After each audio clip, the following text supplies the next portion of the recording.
Assalamualaikum warahmatullahi wabarakatuh. Kali ini kelompok kami akan menjelaskan materi tentang pengorganisasian dalam desain adaptif.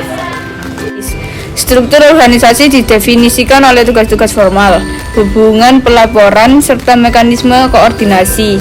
Struktur yang efektif membantu organisasi menjalankan strategi dengan baik, terutama di tengah perubahan lingkungan bisnis. Di sini saya akan melanjutkan materi yang disampaikan oleh rekan saya, yaitu struktur vertikal organisasi. Yang pertama ada work specialization, disebut juga division of labor. Ini membagi pekerjaan menjadi tugas-tugas spesifik untuk meningkatkan efisiensi.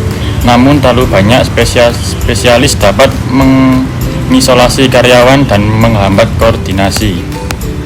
Yang kedua ada chain of command, garis otoritas yang menghubungkan semua individu dalam organisasi, memastikan setiap orang tahu siapa yang harus mereka laporkan.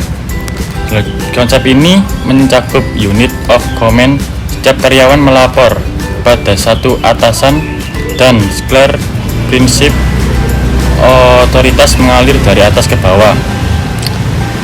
Selanjutnya ada authority, personability, dan accountability. Authority adalah hak resmi manajer untuk membuat keputusan. Responsibility adalah kewajiban untuk melaksanakan tugas.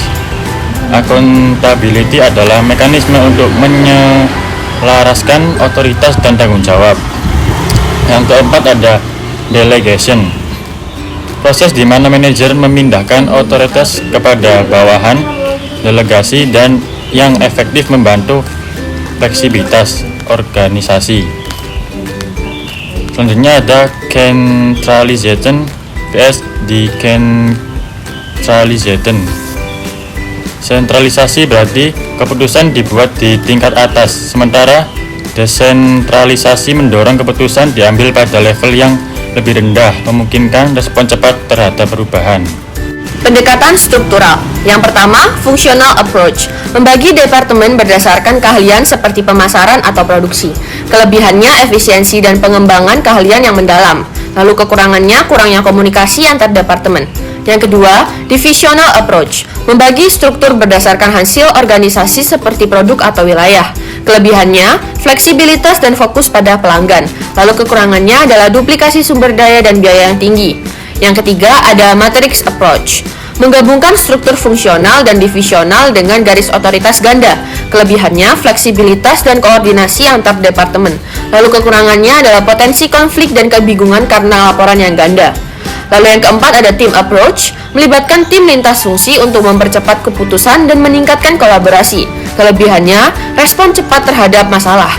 Namun kekurangannya yaitu kebutuhan waktu dan sumber daya yang tinggi untuk koordinasi. Untuk yang kelima, virtual network approach, memanfaatkan aliansi eksternal untuk fungsi tertentu. Kelebihannya, fleksibilitas dan pengurangan biaya. Namun kekurangannya, lemahnya kendali langsung dan loyalitas karyawan yang rendah.